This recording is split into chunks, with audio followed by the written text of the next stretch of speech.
I was just like a freaking roller coaster of emotions making that film. I mean, there was days when I was like, I don't know if I can even start editing, and I was just all over the place for my own personal life and the struggle of making this big giant piece of work.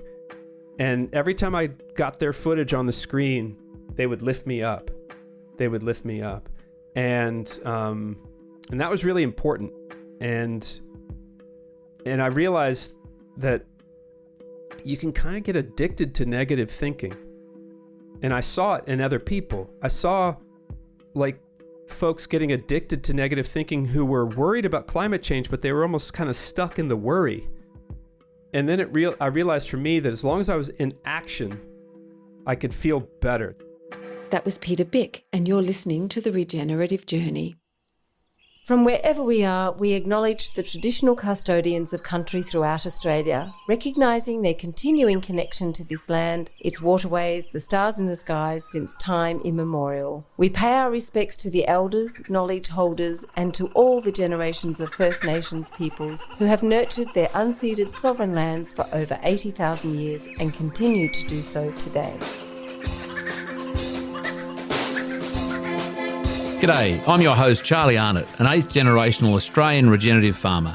And in this podcast series, I'll be diving deep and exploring my guests' unique perspectives on the world so you can apply their experience and knowledge to cultivate your own transition to a more regenerative way of life.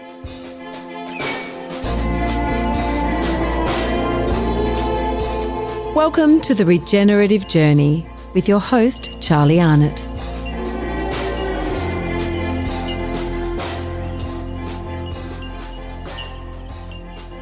G'day, welcome to the Regenerative Journey and welcome back to this week's episode with Peter Byck. Now, Peter is an amazing fella, actually. He has a history of making documentaries with environmental sort of angles, and his latest creation is a 4-part series called Roots So Deep. I had the pleasure of interviewing Peter a couple of weeks ago now. He's, if my memory serves me correctly, he is in the middle of, or just the beginning of, a tour showcasing the documentary.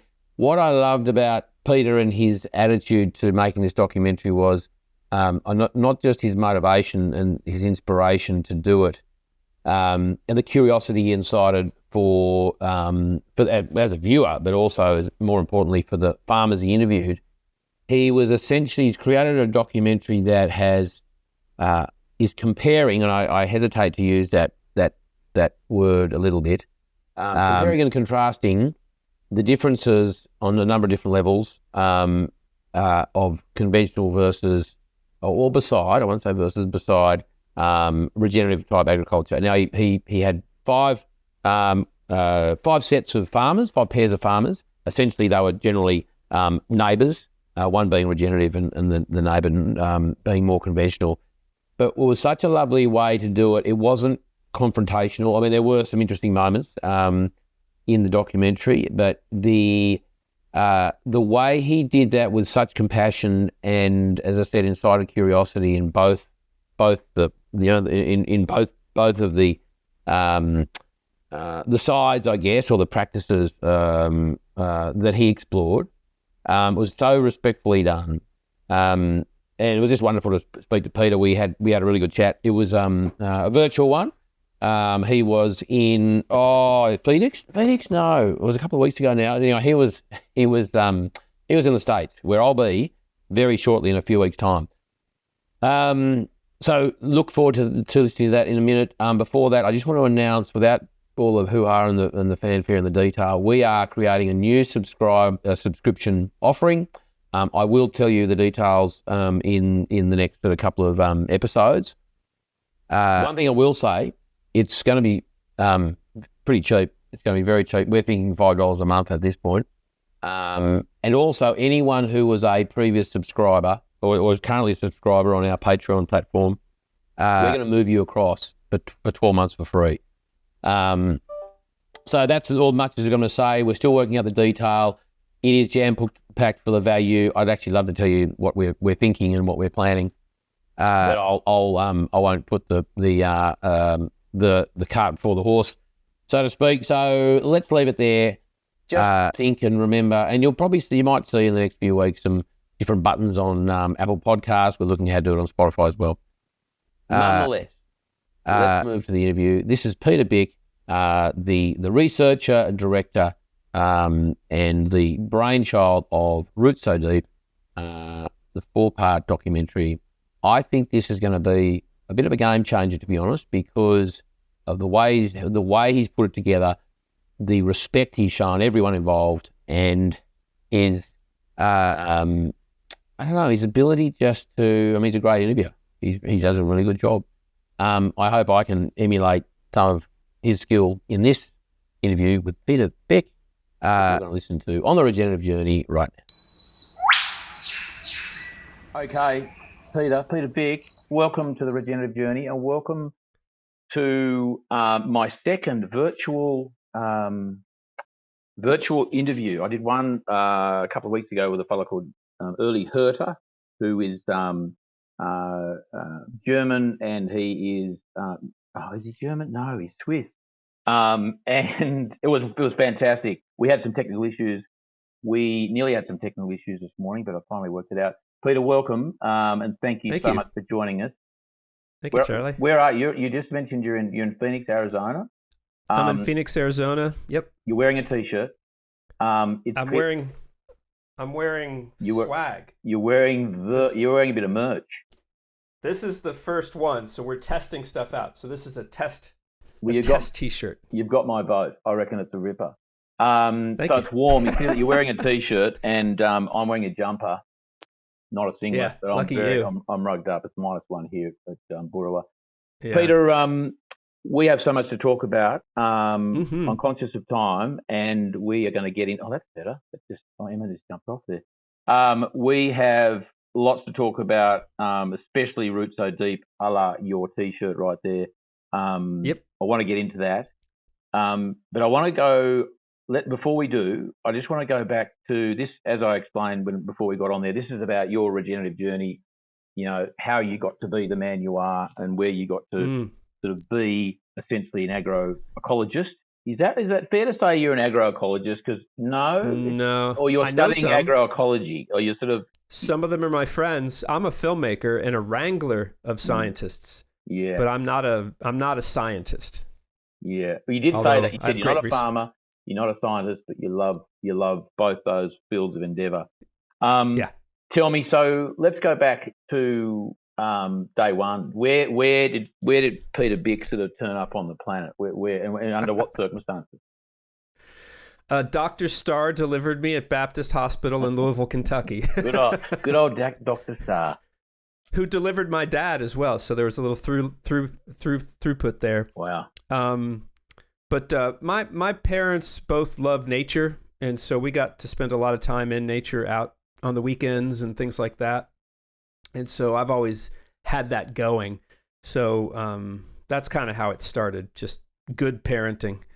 And my dad, we were on this trail. It was called Rocky Run. It was basically a creek bed in a place called Bernheim Forest. And I had a little sandwich bag. I think I was 3 or 4, maybe 5. And I put the little baggie, when I was done with my sandwich, under a rock. And we got to walking back, and my dad said, "Where's your baggie?" And I said, "I put it under a rock." And he said, "Go find it." And it's a creek bed, right? There's more rocks than humans on Earth. And I spent whatever felt like forever looking for that bag. And then my dad had a good sense of when I learned a lesson. He wasn't abusive. He got me, and he got that. So he came up to me and said, he goes, "You don't have to find it." And I was really committed. And he's like, "It's all right." And I never littered again on purpose. Oh, the bag was the empty bag. It wasn't like you were putting your lunch away so you knew you'd come back. That's a empty great bag. Lesson. That's a great lesson. Yeah. So that's it right there. So that was it. So that was not necessarily a traumatic episode in your life, but it was certainly a memorable one. And so, what about schooling? Were the subjects that you chose kind of, nature focused in any way? Was it?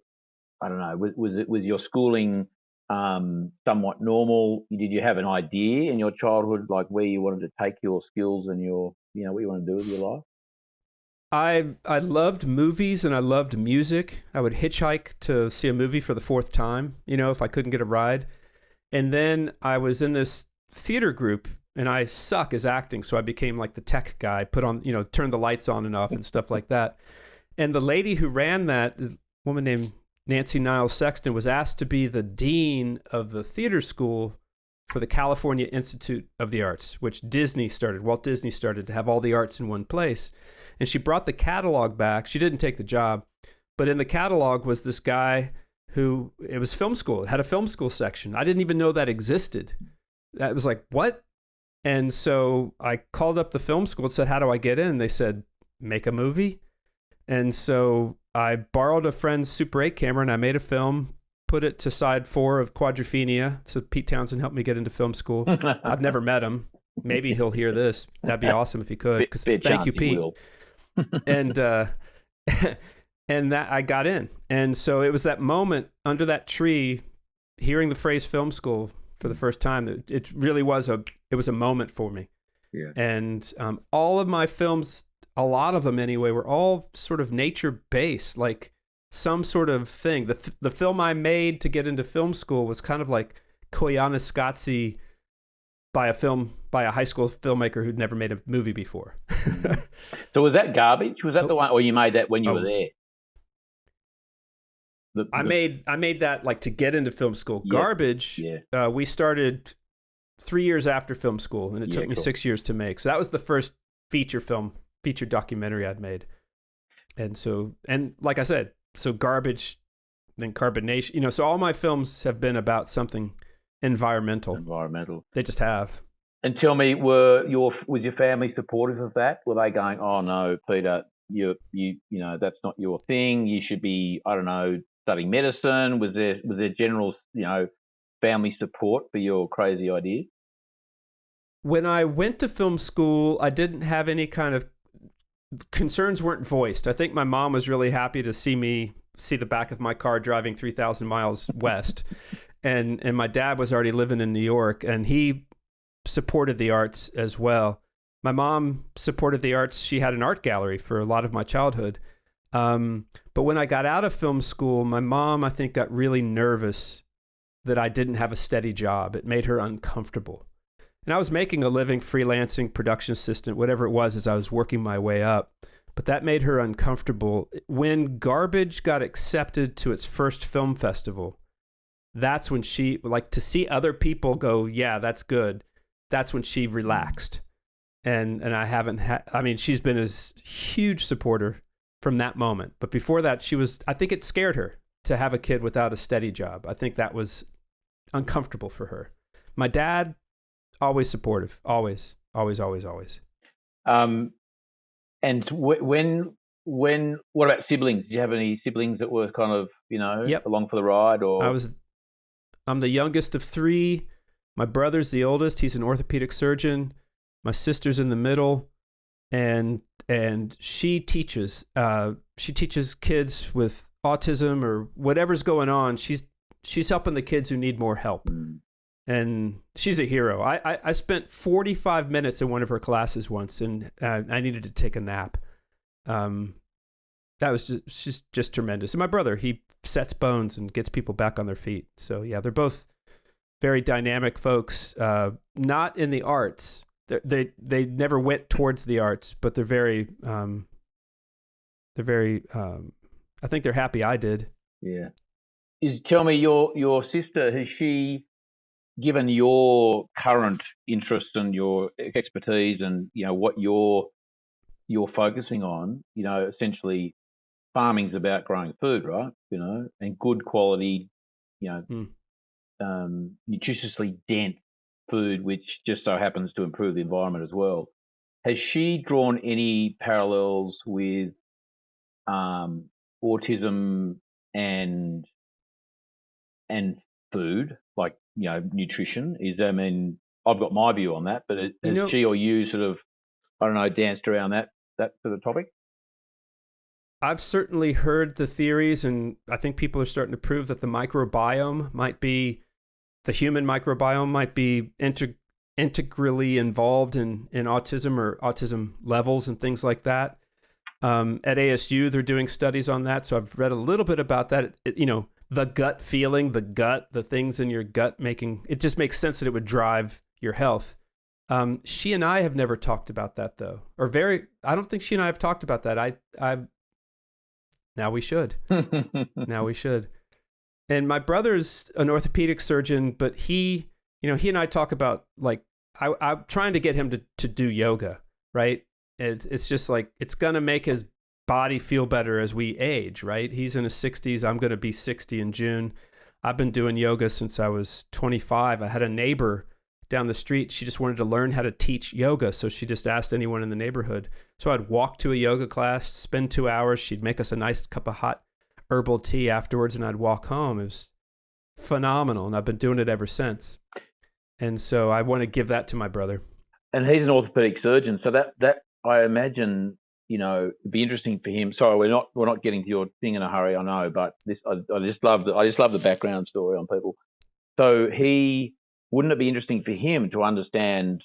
I mean, maybe he does. He goes, oh, this person's, when he's operating or whatever, he goes, oh, this person's clearly does yoga because of, muscle and. Wouldn't that be cool? Yeah, like go, wow, and that become like a post-op kind of prescription, Do the folks who do yoga regularly heal quicker?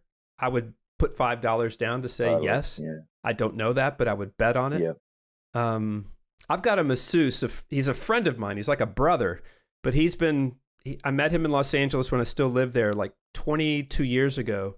And I don't see him very often, but I just went to him about a month ago. And, he knows my body as a masseuse for this long. And I'm sure he sees how people are healing quicker or not healing quicker and things like that. It just makes perfect sense to me. There's definitely something in that.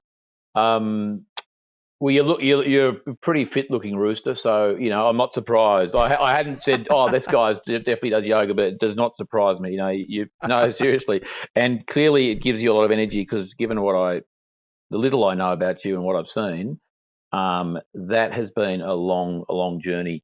Yeah, carbonation. So that was a bit of that was a big thing for you. What was the sort of step between garbage and yes, it's environmental. It's kind of at the other end of the environmental spectrum, isn't it? It's like clean up the mess we've made. So what was the impetus? I mean, you were clearly aware of, climate change and concerned and looking for solutions. So what was the point when you went, right, I'm actually going to make a doco about this stuff? Well, what's interesting is, I'm a kind of person that would make a movie called Garbage right there. There's the poster behind there. But I didn't know about climate change until I saw an Inconvenient Truths world premiere at Sundance. I didn't know. And I think I feel like I had like an epigenetic event happen as I watched it because it just changed me. It really did change me. And I couldn't sleep for 3 nights. I kept writing all this stuff down. And what happened from that was, I wanted to make a film about solutions to climate change because the film was so clearly well made about the problem. It was like a horror film, right? The poster was a horror film. The film was a horror film. And so I found some people to collaborate with to really explore, like, can we make a film about solutions to climate change? Are there solutions to climate change? And so that journey was intense because once you learn about climate change and then you study it, you get something called climate change-induced depression. There's another name for it now, but that's what they called it back then. And I was talking to somebody early on, and he said, have you felt it yet? CCID. And I'm like, what are you talking about? And he spelled it out for me, or anyway, he told me what it meant. And but there was 3 people when I made that film. A guy named Van Jones, who's now on CNN over here, has got a beautiful career. A guy named Amory Lovins, who started the Rocky Mountain Institute, and a guy named Eric Garcia, who was working at a utility. And not Eric Garcia. I just got my buddy's name wrong. I just conflated him with another friend of mine. I'm forgetting the utility guy's name. Anyway, those 3 gentlemen had such a great sense of positivity. And I was just like a freaking roller coaster of emotions making that film. I mean, there was days when I was like, I don't know if I can even start editing. And I was just all over the place for my own personal life and the struggle of making this big, giant piece of work. And every time I got their footage on the screen, they would lift me up. They would lift me up. And that was really important. And I realized that you can kind of get addicted to negative thinking. And I saw it in other people. I saw like folks getting addicted to negative thinking who were worried about climate change, but they were almost kind of stuck in the worry. And then I realized for me that as long as I was in action, I could feel better. Doesn't mean I don't have low days and all that stuff, but as long as I was in action, and making that movie was action, going on tour with that movie was action, and then that leads directly to the film, the series that we're talking about today, because when I was making Carbonation, one of the first people I met was a guy named John Byck, and he's up in Marin County, and he and his wife, they had money, and they bought a ranch right next to George Lucas's ranch. So, beautiful part of the world. And the ranch, the previous ranch owner allowed grazing to happen on his property. He leased it out. And John and Peggy, who were environmentalists, they thought, well, the cows are killing everything, so let's get those cows off the land. So they cut the lease agreement when they bought the farm, and the cows went away, and John watched his land collapse. He watched his land completely collapse. And then that brought him into the, why did that happen? What were the animals doing that was positive? What were they doing that was destructive? And so his journey, I got to meet him after he had brought animals back and was grazing them in a regenerative manner, and was bringing back grasses that people hadn't seen in California in 50 years, but the seeds were in the bank. The seeds were in the latent seed bank, but they hadn't expressed themselves because they're kind of giving a finger to everybody who was treating them poorly. And so he was the first person to put the idea that cattle could be a solution, right? And then I met a guy named Peter Willis down in South Africa. He also was talking about this.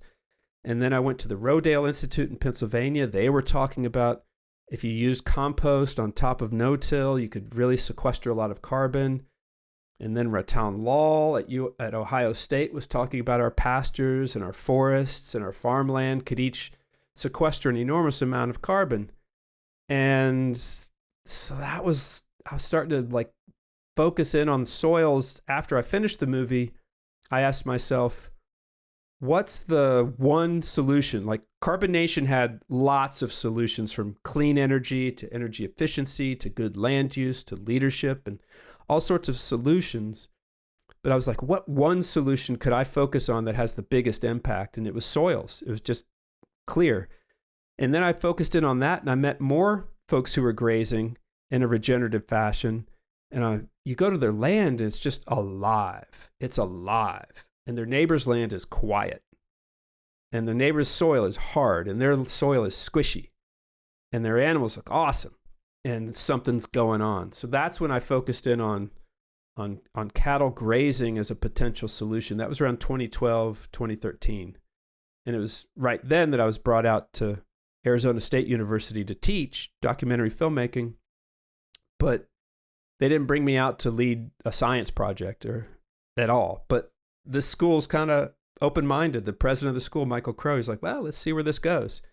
And this is about the only place I could have done. I think this is the only place in the United States I could have done this work. I could have gotten this off the ground. Why is that? Why was that Arizona State University so open to it? Because given what I saw in episode 1 and sort of the lead up to that, and been through a university situation myself, and having particular views on sort of tertiary education, what made them so different? What made them go, give you a pretty bit of a loose rein to sort of explore the idea? Because that could have been potentially, I wouldn't say dangerous, well, maybe dangerous, but could have been a pretty short career there for you otherwise.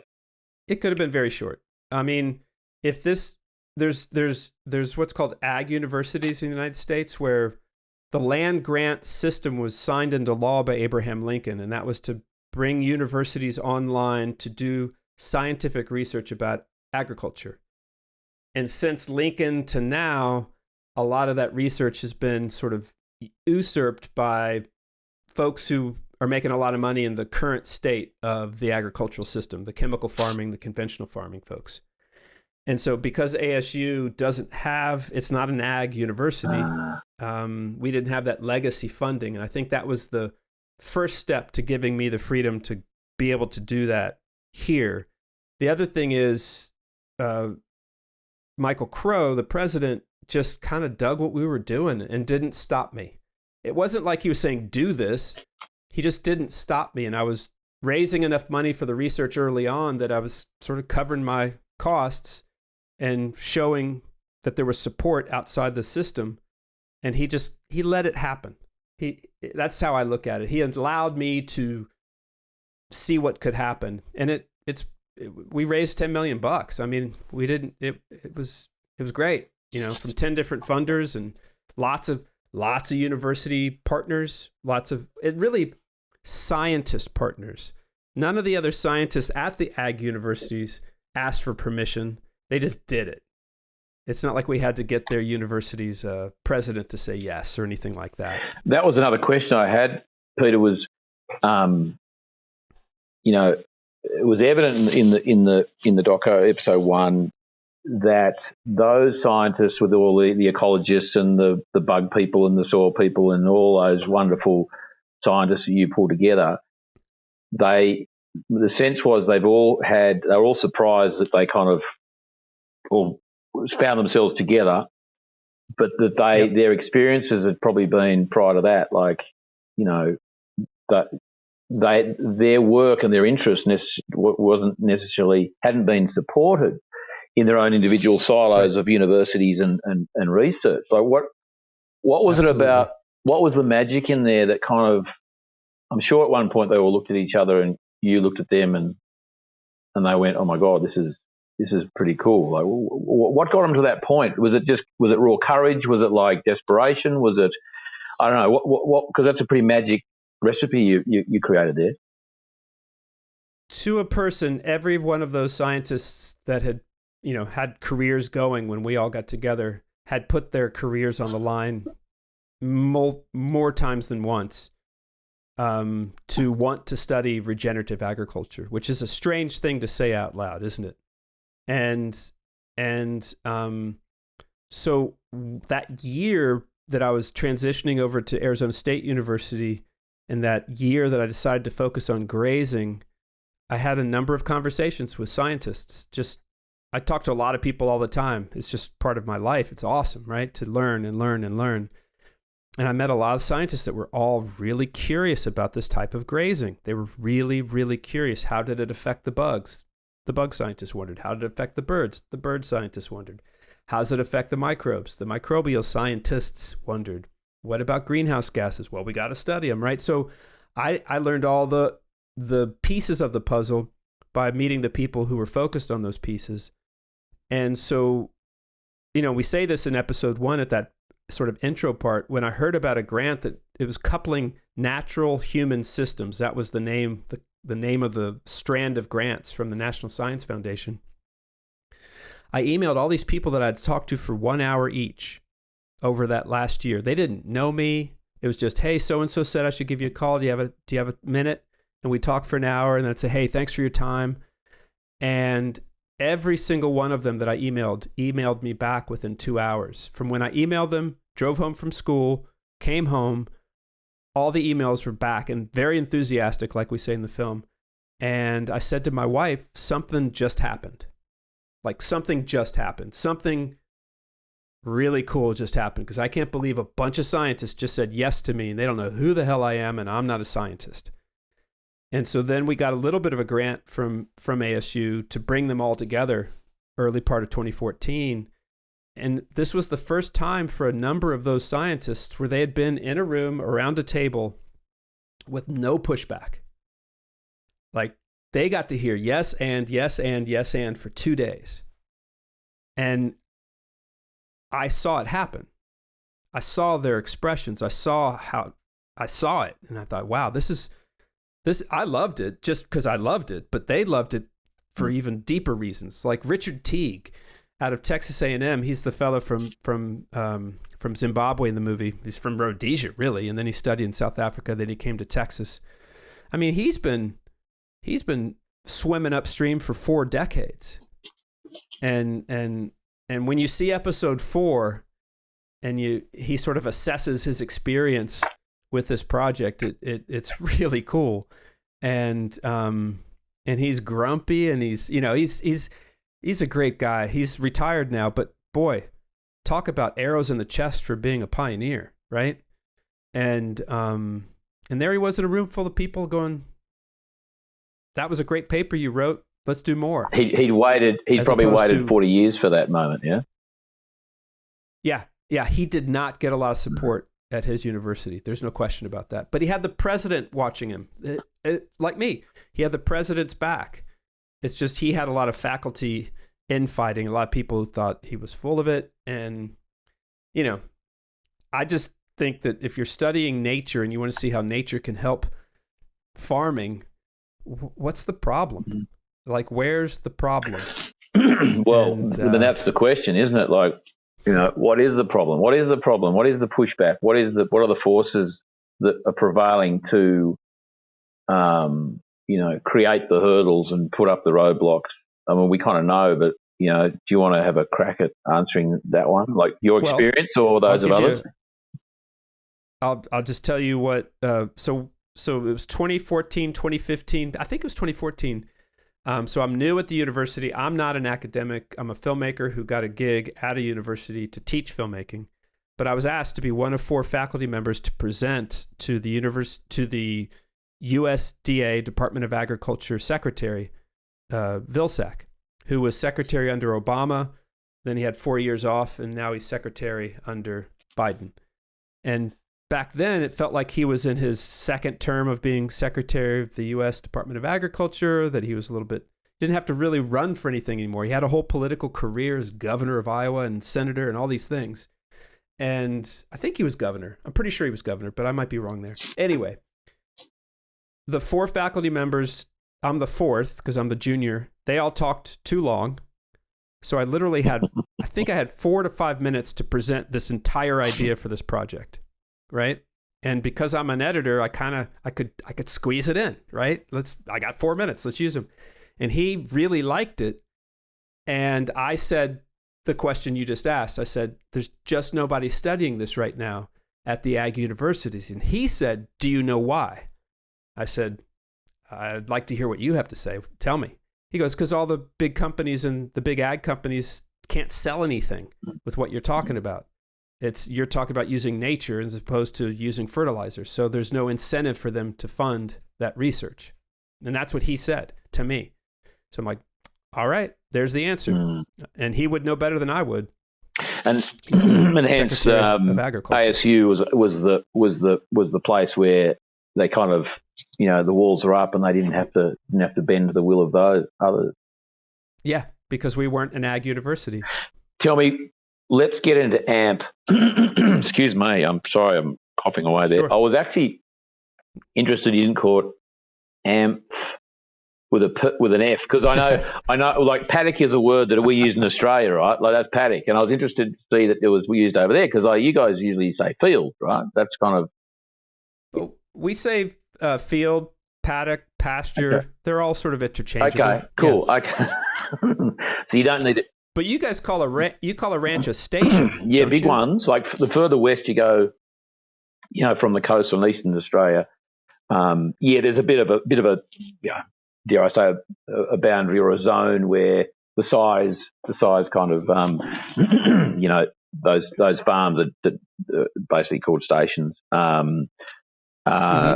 So let's talk about AMP. Because you talk about it in the doco, of course.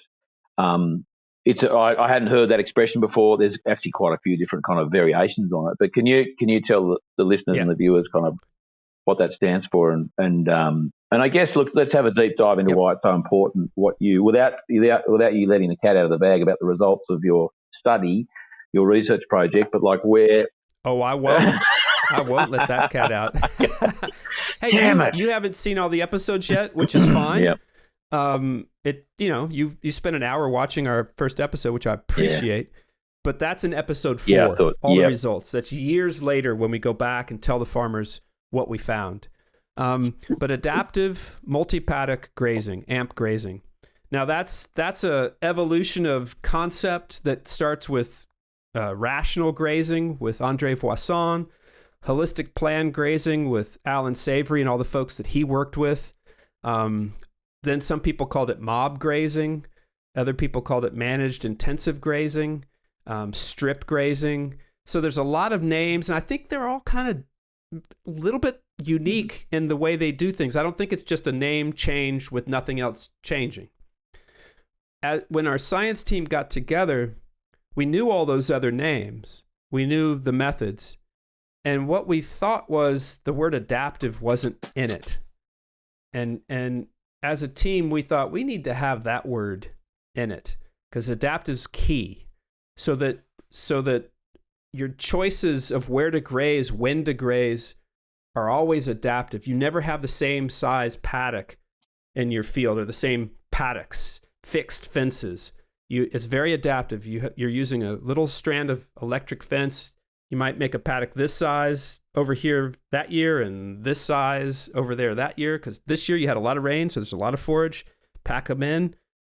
That year, not a lot of rain. Got to have a bigger paddock, right? So it's all about having the animals in a herd in a tight space for a short period of time and then move on so that most of the farm gets to rest most of the time. That's what it's about. So the heavy hit, when the animals are together, they have to eat everything. And if they're not left in there forever, they'll only want to eat about half and then stomp the rest down. That's what they naturally will do if given the choice. They don't want to eat it all the way to the ground. They don't want to overgraze. It doesn't taste very good down there. It's more woody. All the flavors up top, right? And all the nutrients are up top too. So they want to eat about half, stomp the rest down, poo, pee, got it all there. Farmer, rancher opens up the gate and they just happily move on to the next place because they know it's better food. Like it's not a lot of work to get the cows to move to the next paddock. And then that piece of land gets to rest for 30 days, 60 days, 90 days, a year, all depending on the time of the year, the amount of rainfall, the dryness of that area inherently, or the wetness of that area inherently. Very, very, very adaptive. And the farmers then will constantly be figuring out, okay, where do I want to move next? Okay, that field's looking pretty good.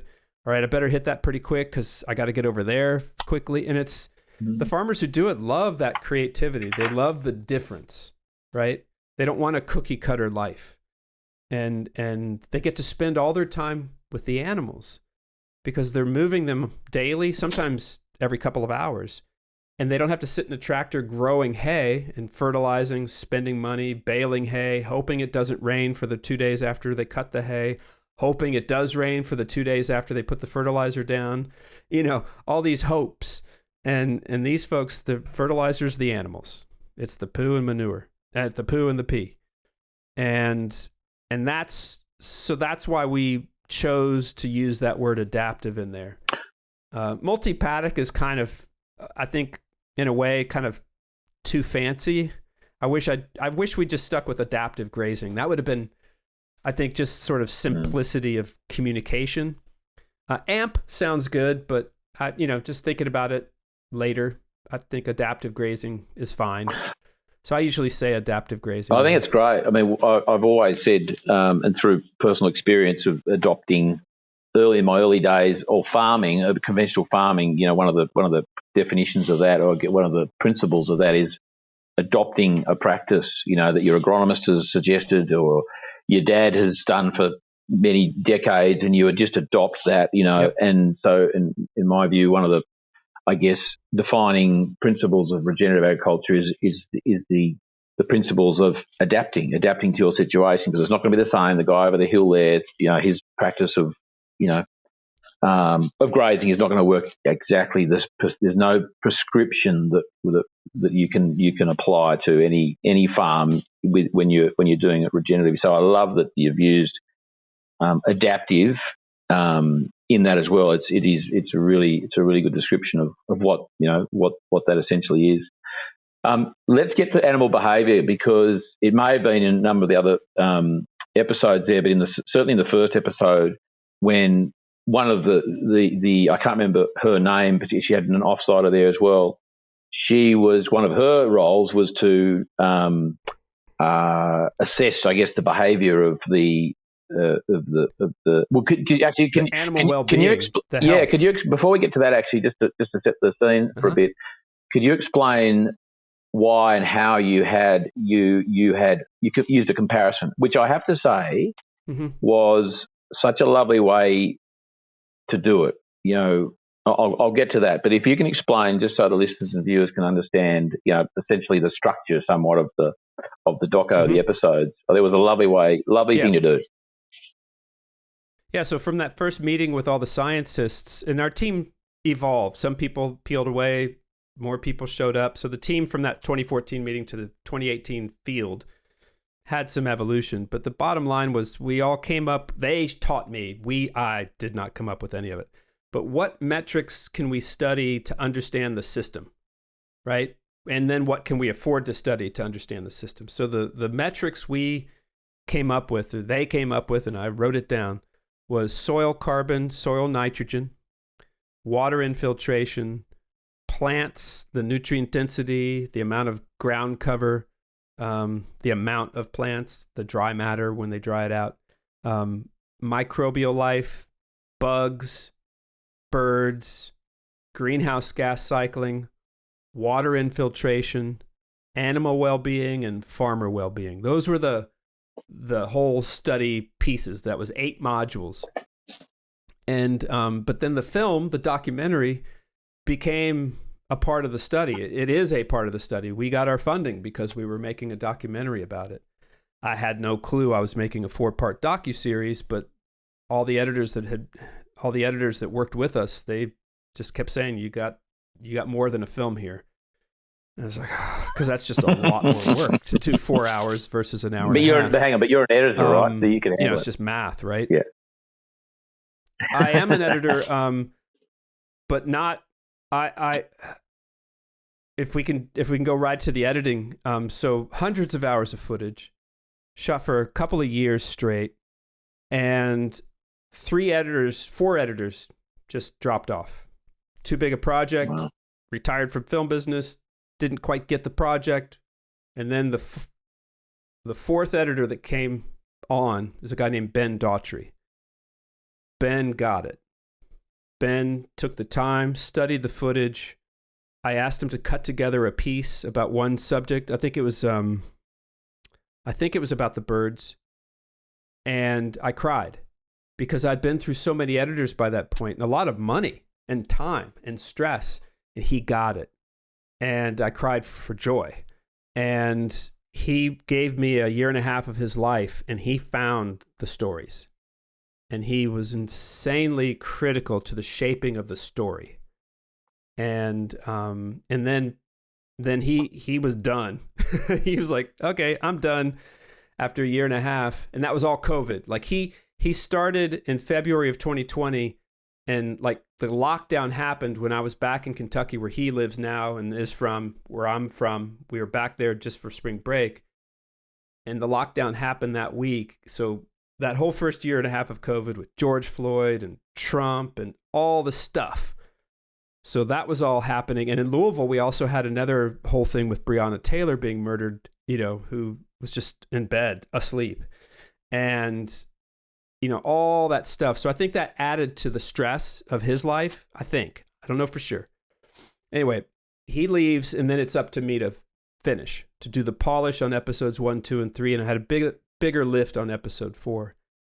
So yeah, I am an editor, and I could not have, I'm a good editor. I can just say that simply. That was my career for decades.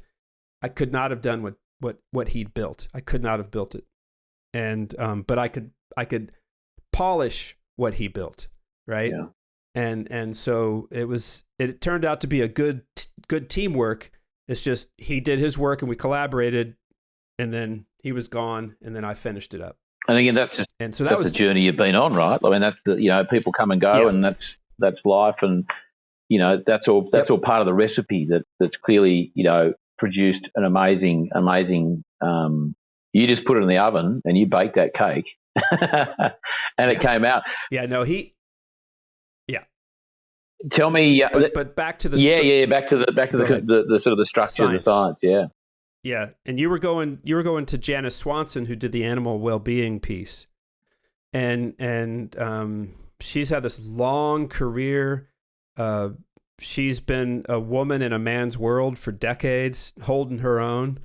And when McDonald's wanted to see if they could do like pastured chickens at scale, they hired her to be part of that. And so she came out to study the animals, and she brought a guy named Dave Main out from Michigan State. That's where is working. Well, she's retired now, but that's where she was.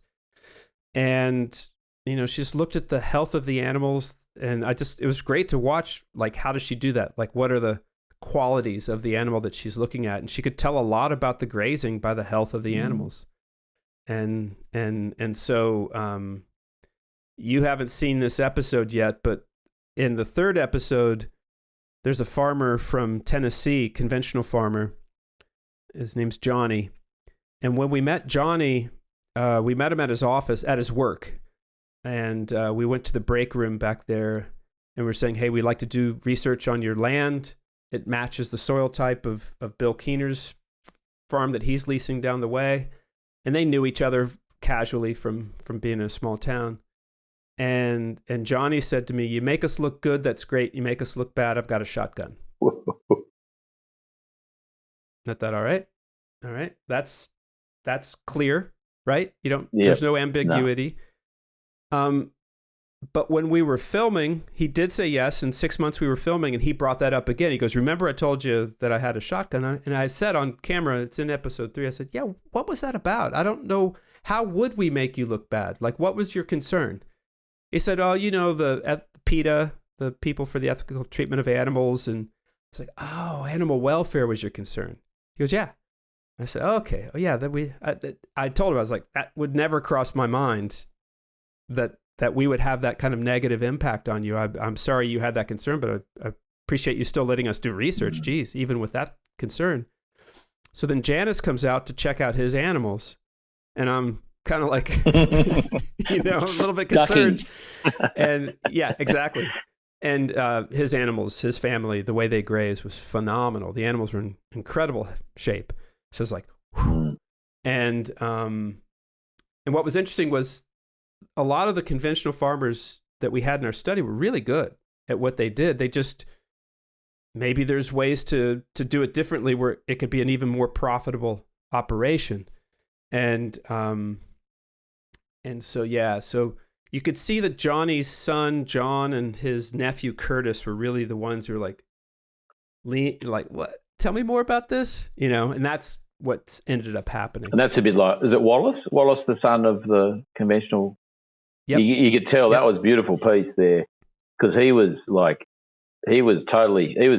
Like, that was fascinating. And I was thinking that, I guess that's maybe what you've now come to realize, or you knew before. And it's certainly something that I have observed over many years, is that, like, curiosity is a superpower, and then it just breaks down the hurdles for acceptance and understanding, and kind of,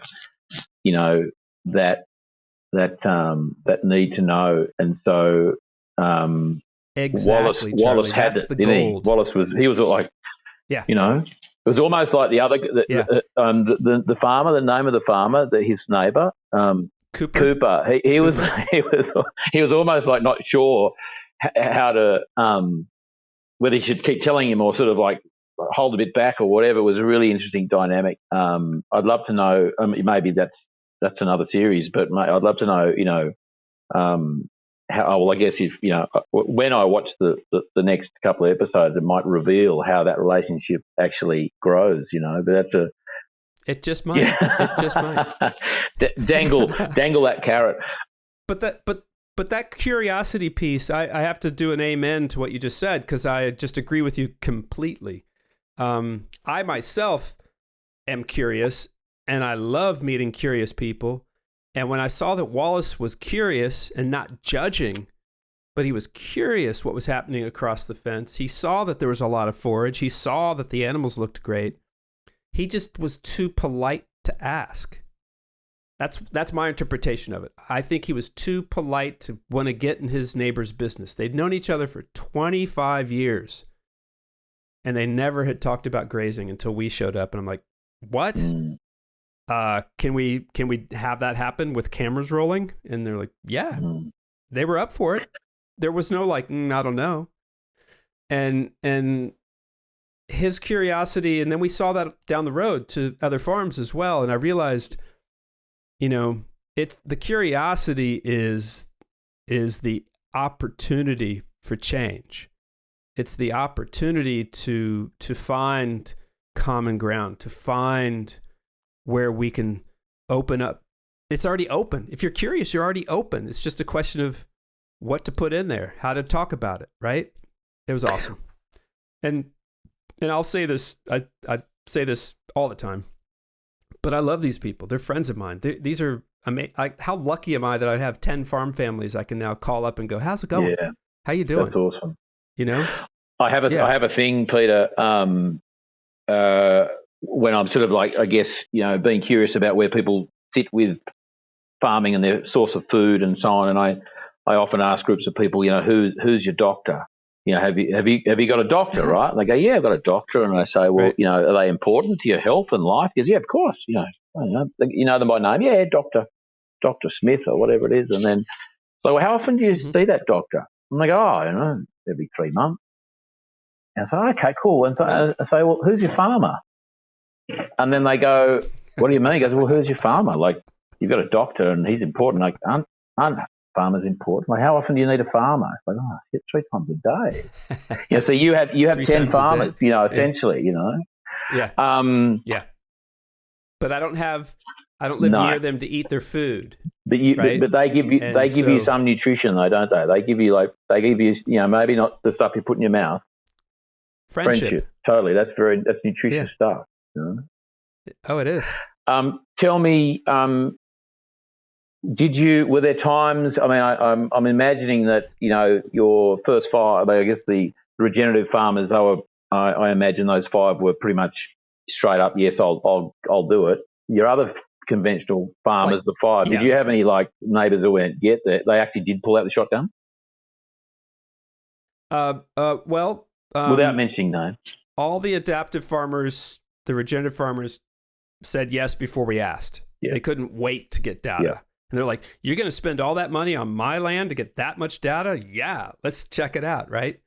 The southern 3, so there's 5 farm pairs, and they go from Kentucky down to Mississippi. So Mississippi's the furthest south, Kentucky's the furthest north. The Mississippi and 2 Alabama ones were quite easy. They just trusted their neighbor. They were the ones that were right across the fence. And they said, hey, listen, if they said yes, we'll say yes. It's pretty simple, pretty lucky on our part. The Tennessee one was the shotgun. So that, but he still said yes, which, even thinking about why he was worried about it, that's a legitimate concern.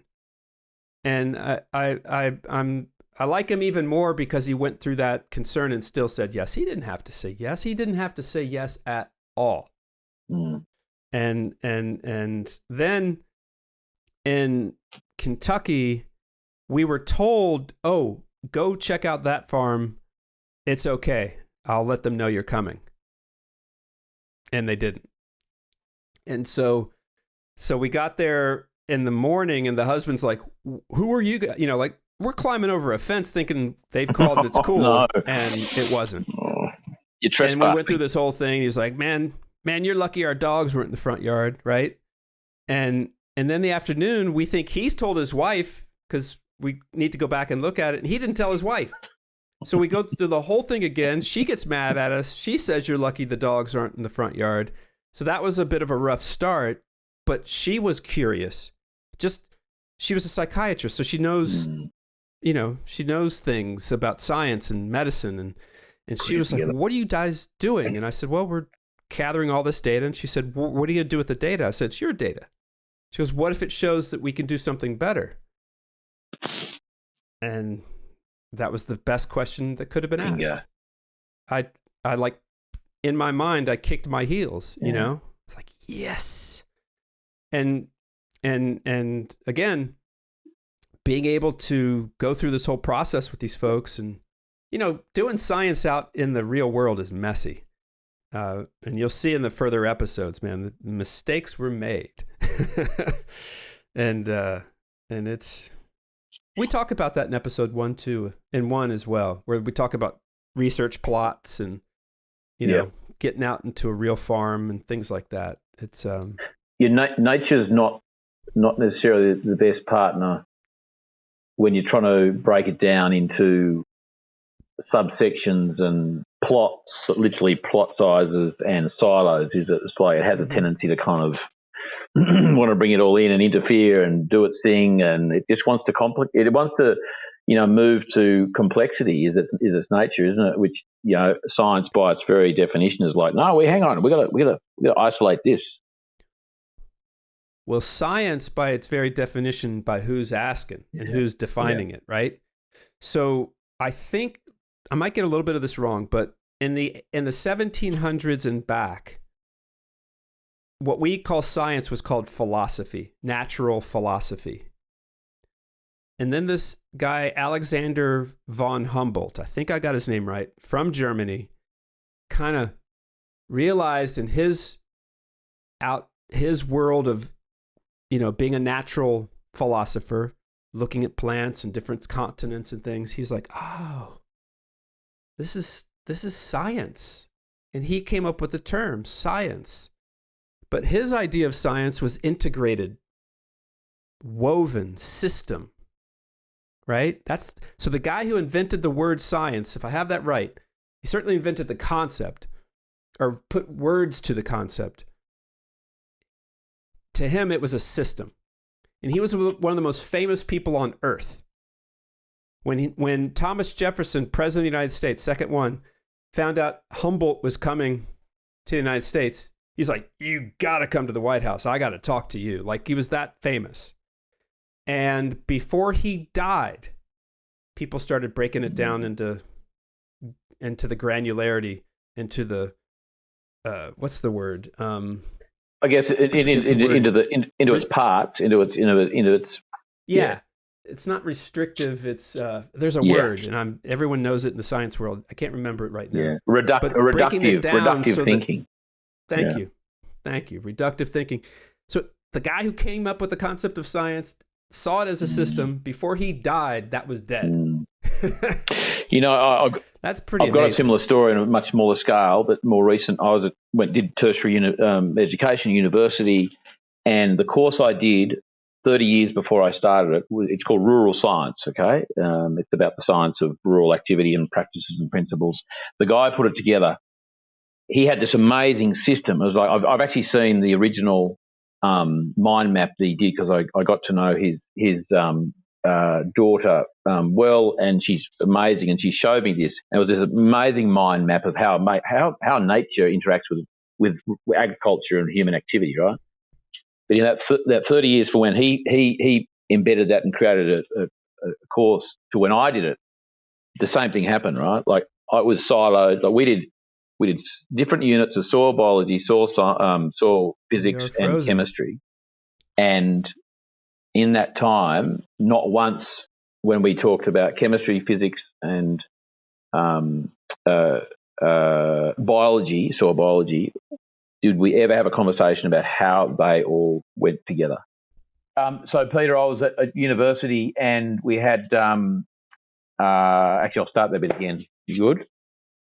Yep. So in that course, we did soil science and we did soil biology, soil physics, and soil chemistry, and not once did we actually integrate all those things into the same the same lecture, the same conversation. Organic farming was like one lecture in 40 units of university. It was madness.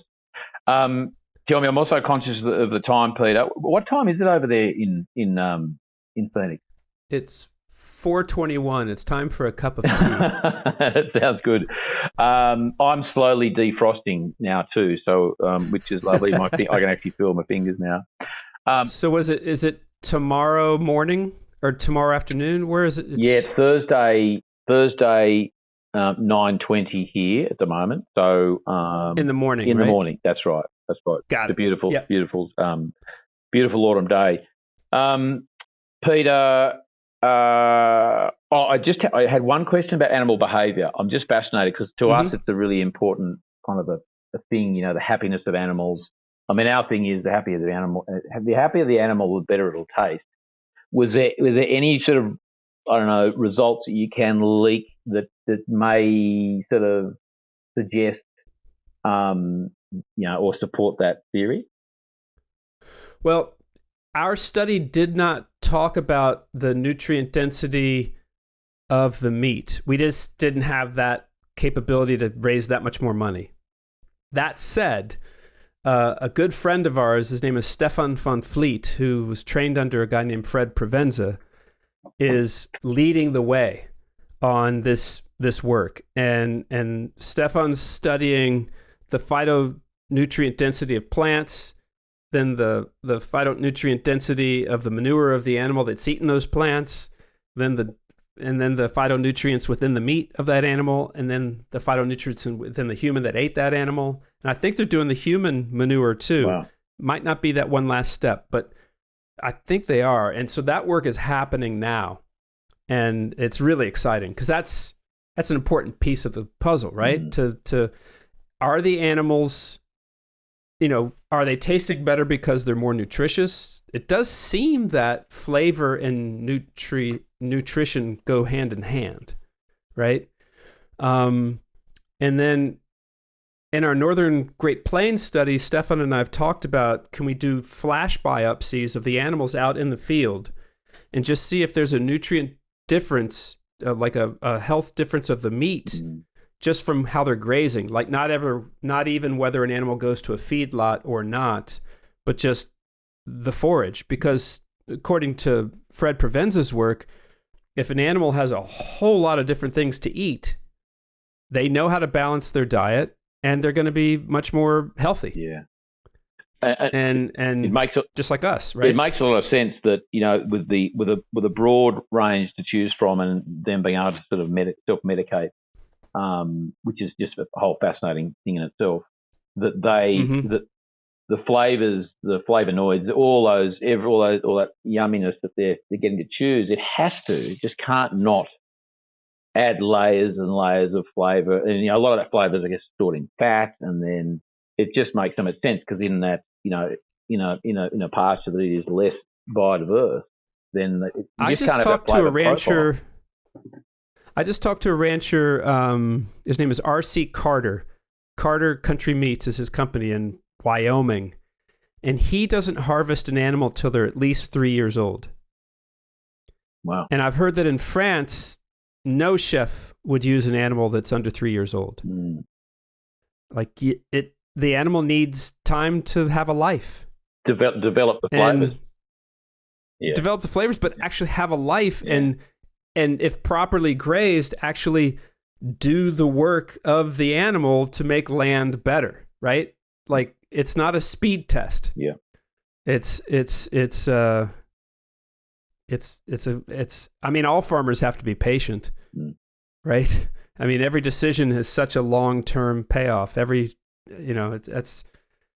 something that I admire and I marvel at for a farmer. Like, a farmer gets their farm, either they bought it themselves, they have it, it's in the family. What do you get, 30, 35 seasons? Don't remind me. And that's it.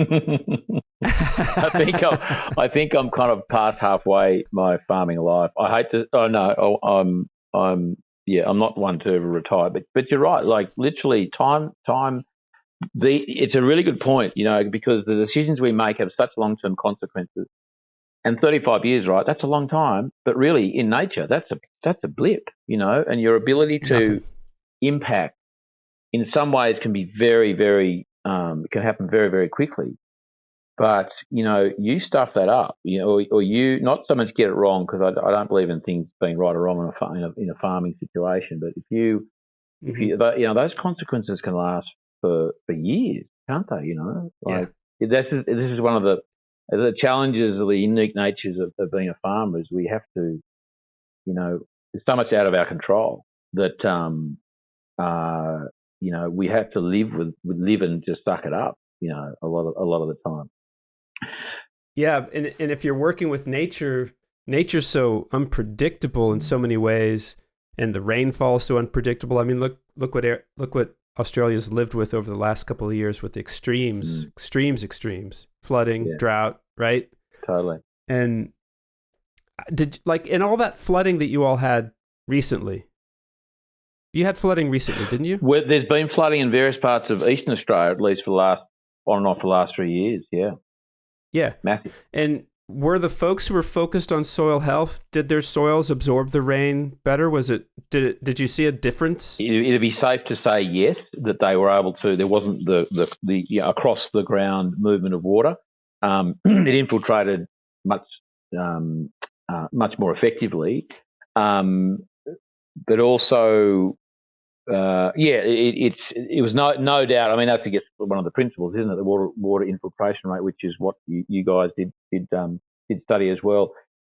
There's a system of rehydration of landscape that is being used in Australia. You may have heard of a guy called Peter Andrews. He's a look him up. I've interviewed him on this show a couple of years ago, and his son Stuart, and they've pioneered.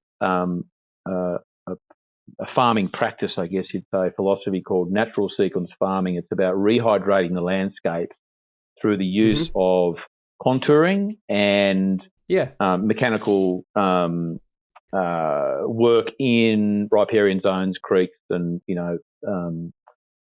the Aboriginal folks in Australia do that kind of work? Not to the extent, no. What they did experience was in the natural landscape before us whiteys sort of came along and created the most amazing drainage system on the planet, is what we did.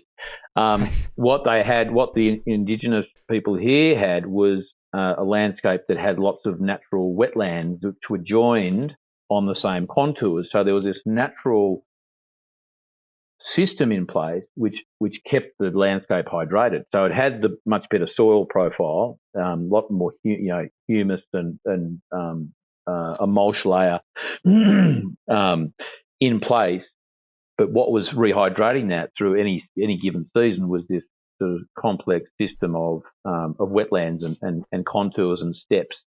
And so what Peter and Stuart are doing is recreating that mechanically, right? Because that's kind of what we've got. We haven't got time getting back to time. We just talked about that. Like, you could do it to some degree without mechanics, but it would literally take centuries. So they fast track that. It's fascinating stuff. I'm sure you if you looked it up, it's a whole nother realm. I don't know if they've been to the States and done that, but the principles apply. You've got gravity over there, you've got rain, you've got soil, and you've got all that. You've got it all. So the system applies. So back to your question. And we have a big beaver repopulation. Starting. Wow. And the beaver are those same kind of engineers. Then they work quickly. That's a great point, isn't it? Because they're like the natural, engineers, aren't they? They're the water engineers. The bison are the land engineers. The prairie dogs were the tunnelers. Yep. And the beaver, and we killed them all, right? Yeah. Hello. They're your archetype animals over there, aren't they? Broadly speaking, we talk about the bee is the archetype of the air, the cow on the land, and the worm in the soil. But these sort of, what are they called? Apex. Apex, that's the word. Thank you. Apex species, which are they're the canaries in the coal mine. It's fascinating. That was me paying you back for reductionist, by the way. So we're helping each other out. Okay. one all. Even. Even before we get to the release of the documentary, the timing, the place, and how that, because I am super pumped to tell people about it, because I just think Please. It feels like a bit of a it'll be a bit of a watershed moment. There are books, there are people, and there are books that have been, the release of have been significant moments in the evolution of regenerative agriculture and human evolution. Because put your hand up if you eat food. Everyone does, right? We rely on it somehow, and so I got a bit of a feeling that this doco is going to be one of those, but I've got one last question. It's about farmer well-being. Tell me again, without giving too much away, maybe, like, I've been part of a survey over here which revealed some really interesting stuff about farm well-being, those, conventional farming and comparing to regenerative and so on. Is there anything you can tell us about that before we go to? Were you part of the study out of Oregon State? No. We were part of a study here in Australia. I'm not sure if it had any collaborators over there, but no. Because there's I forget the social scientist's name. She's out of Oregon State, and she did a big study in Australia on a social science study. So I just didn't know if you were part of that. Maybe I was, because that's not something that happens very often over here, right? That's so it doesn't happen very often. No, it doesn't happen nearly enough. It's a lot cheaper to do social science research than it is to do all the biological research. Yeah. It just costs less. It's not like it's less science. It just costs less. So I've wanted to do a big social science, because you could just ask the farmers all the questions and get the data that you need to know. Yep, they're going to have more birds. Yep, they're going to have better water infiltration. Yep, their animals, just by asking them certain questions. Are you selling your animals for more money? Are you spending less money on inputs? So the stuff that we found before we did the science, and when I was making all the short films for the Carbon Cowboy series, was the one thing that was consistent across the board. Everyone was paying 10% of their medicine bill once they moved to regenerative grazing from before. So moving to regenerative grazing, they got to lower their medical cost to 10% of what they paid before. Reason being, better animal health by the better forage they're getting. The animals are moving more frequently, so they're not just staying in the same area and getting any kind of cycling of pests and diseases. And the farmers are out there more often. They're with their animals, so they see problems quickly. When you open the gate, the animals walk to the next pasture because they're hungry and they know it's good. There's a couple stragglers. One's limping. Well, that animal needs help. And they see it that day. She wasn't limping yesterday. She's limping today. Got it. Go get her some help. And so that was just consistent. And just the operating costs, the operating expenses, conventional farmers, a lot of them use nitrogen fertilizer to grow hay. A lot of the adaptive farmers don't use nitrogen fertilizer at all, don't grow their own hay, and instead of feeding hay for 5 months out of the year, which a conventional operation, even in the Southeast U.S., does, their goal is to feed hay for maybe January, maybe December, January. Like, just squeeze that window down and down and down, and don't even bother growing it, and all that work. Like one of our farmers says in the film, he's like, I think I should be growing hay like normal farmers, but I think I'd rather go swim in the river with my kids, with my grandkids. Yeah. And so those sorts of things, lower operating expenses, lower healthcare costs for the animals. I would imagine in calving that the folks who've shifted their calving to a warmer spring rather than winter, you're going to have less death. Yeah. That's got to be a financial situation. So those are the things that I can kind of give away right now until you've seen all 4 episodes that I find consistent even beyond our research, right? It's more efficient, it's cheaper, and it seems to be better work. It might not be less hours. It might be. I have some farmers that swear it's a hell of a lot less work. But even the ones who say it's the same amount of work, it's a more enjoyable work, or it's a more productive work, or it's work that they'd rather be doing.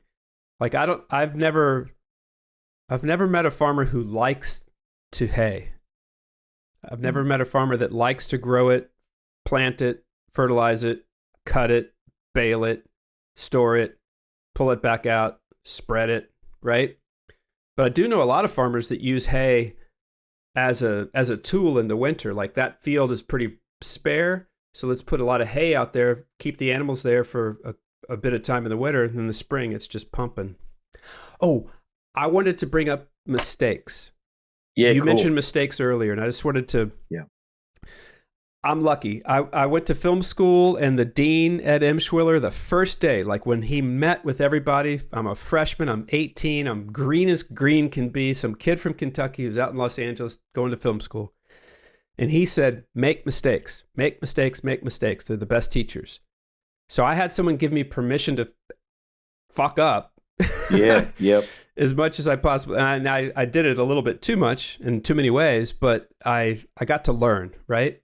Yeah. And I teach my students, it's like, I'm letting you make mistakes because that pain of looking at that poorly shot while you're editing your film the rest of the semester will teach you never to do that again. I can't teach you that. Clearly I can't, because you shot it that way and I told you not to. You know, it's like, it's only so much you can say. It's only a mistake if you do it twice. There you go. Yeah. Yeah, Pete Townsend. Again, Pete Townsend, he says that if he makes a mistake, he does it a second time so everyone thinks he meant it when he's playing. That's cool. Get away with it. And so Doug Peterson's a farmer in Missouri who we have a short film called I Sell Water and Sunshine, which is what he said. And we were like, that's a good title. And he was talking about this field that he just completely trashed. The animals were in there too long. It was too wet. It was too mucky. He was like, mistake, mistake, mistake. And then that spring, it just busted out. And he realized that wasn't a mistake. That's what I should be doing. And it totally changed the way he raised animals.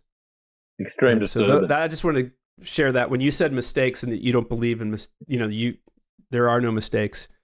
I mean, there are a couple. I can think of a few. I don't want to go into your personal life now, Peter. Not that. No, I totally agree. You know, that it's the challenges that you know, there's no growth stimulant like pain, and you know that's life, isn't it? You know, and there's the other expression. You know, nothing grows on the tops of hills. It all grows in the valleys, in those low points. You know, that's where the growth is, and the learnings and the nutrients are. You know. Now let's get to. But after this, we are going to do a little Q&A session, just a quick one. I'm conscious of the time. You've got to get to your next cup of tea. Yep. But I want to hear all about where people can find it, when it's being released. I think it's not too far away. How they can, can they do? Because I know in some films get released over here, there's a way that people can do community screenings. I know this is actually a documentary series. That's yeah. Tell us all about it. Yeah. So our website's rootsso.deep.org. rootsso.deep.org. Yeah. For Australia right now, it's still in the community screening, set up a screening situation. So if you go to our website and under info, it'll say set up a screening. You go in there, you type out a little form, and Bob's your uncle, and we're good to go. We've been doing that for a year over here. And now we're getting to where we're going to release it streaming on Tuesday, May 28th. It'll be in the US and Canada, release streaming on our website. So you're just going to go to our website, and at that point, it'll say watch all 4 episodes. You click a button, you pay $20, and you get all 4 episodes for a month, not just one time for 48 hours like all the other streaming services. You get to watch, you get the whole package for an entire month. You can watch as much as you want. We don't have a game plan for the release in Oz, if I may call it Oz. Certainly, yeah. Whatever you want. Or New Zealand, but I could see that could happen pretty quickly. And so maybe we could coordinate Totally. and do a little, maybe end of summer. It's pretty easy to do. We haven't focused on your beautiful part of the world yet. Well, I'm totally up for it. We can discuss that offline. My Michelle is a machine. She'll just chat with Emma and Sarah, over there, and you, and we'll do something, because I just know it's going to be received with open arms over here. Also, okay, so I reckon that's nearly. Well, what's next? Like, what, have you got? I mean, without giving it away, if you can't or don't want to, but is there, beyond the doco? I mean, it could be anything could happen, couldn't it? I mean, depending on the response, how it's received. What's I mean, next? As far as best, so I've been on the road for a year with this project to date, and I'll probably be on the road for another year. I will get down to New Zealand and Australia. Yeah, make sure right? you do. It's got to happen. Maybe it'll happen over this next Christmas break. You're all summer, and I get a break from school. Yeah, I would love that. I would absolutely love it. And that's a good month I could be down there. I want to help get 10,000 farmers to change. Right. So now it's beyond documentary. It's change. It's real change, real scale. And so that's the next project is that. And let's get real change at scale and just get this knowledge to farmers. Let them make the decision of whether they want to try it or not. But man, I've watched it. When farmers find out about soil and soil temperature and exposed soil versus soil that's covered with plants and how hot that soil gets in the summertime. Mm-hmm. I have a farmer that told me he measured exposed soil on a ranch last summer in Texas, 172 degrees Fahrenheit. I don't even know what that would be Celsius, because what is it, like 125 degrees Fahrenheit is like 45 degrees Celsius. Yep. So that's outrageous. That's like the hottest I think the hottest place on the planet is Marble Bar in Australia, or it might be in Africa, and it's like 57 or something. I don't know. But right, which would be about maybe your friend has just got the world record. Well, that's soil. Oh, so it's not like that's the temperature of the soil that the sun is baking. Wow. So it's not the temperature of the air like in Death Valley or like you're talking about. I think Death Valley sometimes gets to be the hottest place, and that's about 132 degrees Fahrenheit. So this is 172. Nothing's going to live in that soil. Is it 170? Nothing. Nothing's going to live there. Nothing. Yeah. Unless you're at one of those vents at the bottom of the ocean, but you're not. No. You're in the middle of a field. And then so I'll be on the road with this one, and then we're just going to get to scale. Just help as many farmers find out about this, and then if they want to change, do everything we can to help them change. And then keep doing the science on all that change. Keep measuring, so we can get this cheaper and cheaper and cheaper. Well, I mean, that's a great point to finish on. That is understandably one of the most important pieces of the puzzle for a lot of farmers is what's the science? I need objective data. I need numbers. It's all lovely to say that paddock looks green or those cows look happier, but to actually have the data behind the bird numbers, the soil, microbial content, all those things, it just legitimizes so many of the anecdotal, stories and observations that people are making. So it's going to, again, I think it's going to be a real game changer when it hits the ground, when it hits the Australian, the 10,000 farmers you're going to convert. You might find 10,000 over here. That's what I'm saying. We will do our best, Peter. I'm so grateful to have spoken with you and to have access to the doco series. It's been inspiring for me, and I've been at this for a pretty long time now. But to see again, to understand the data, that there's data coming, it's and it's really compelling. It's hard. It'll be hard for people to go, what, this is bullshit. When they're looking at the numbers, and the way you put that doco together, it's so personable. And I love, again, that it's not adversarial. When you're comparing a neighbour to neighbour, it's not about I'm better or you're worse. It's about, can we learn from each other? Let's get curious and let's make a big difference. So let's get curious. Totally. Let's get curious. Yeah. Peter, thank you so much. And thank you, Charlie. We will talk offline about how we can support you over here, and you better come and visit. We've got a Airbnb farmhouse kind of Ooh. situation that we'd be happy to put you up in when you come over. So let's man. let's chat off the line. Let's do it. Yep. And Love it. looking forward to seeing the rest of the doco. Yeah. Thanks. And let me know what you think when you see it. Well, I will. You won't be able to stop me. Thanks, Peter. Thank you, Charlie. This podcast is produced by Rhys Jones at Jaeger Media. If you enjoyed this episode, please feel free to subscribe, share, rate and review. For more episode information, please head over to www.charliearnott.com.au.